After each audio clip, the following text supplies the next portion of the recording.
आजाद छोड़े का ही मतलब नहीं खे। ये औलाद बाप की इज्जत के पगड़ी मट्टी में मिला दे। तू अच्छी तरह से जान रहल बाड़ू कि तो बियाह रंजीत से तय हो गइल बा, फिर भी तू दीपक के साथ घूम रहल बाड़ू। बाबूजी, हम दीपक से प्यार करेनी बाबूजी।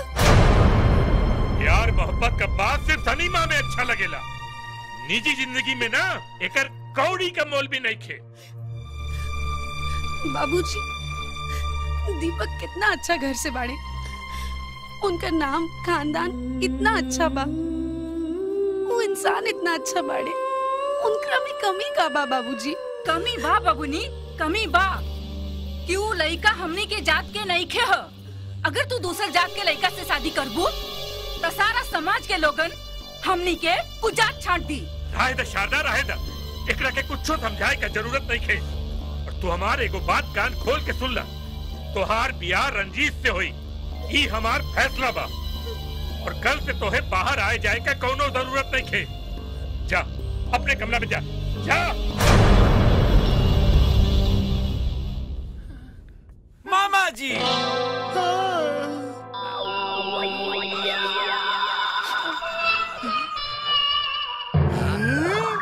खीर बा?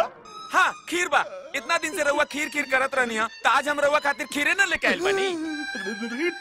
खाई खाई खाई खाई खाली। आहा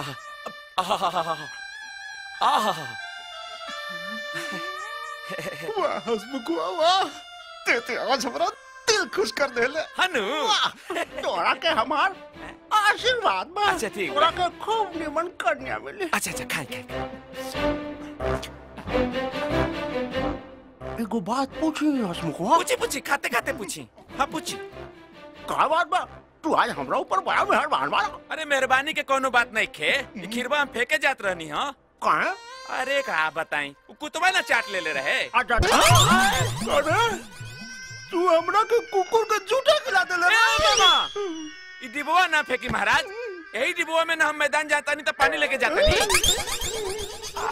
अरे हसमुखवा ते हमरा के अपन पंचोना डब्बा में खीर किया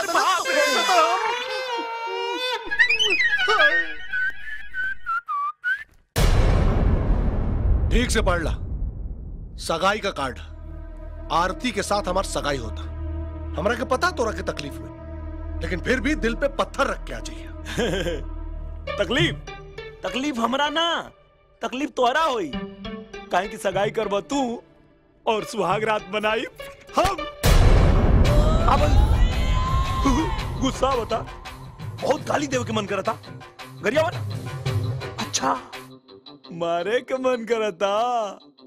तुम्हारा मारा मारा ना मारा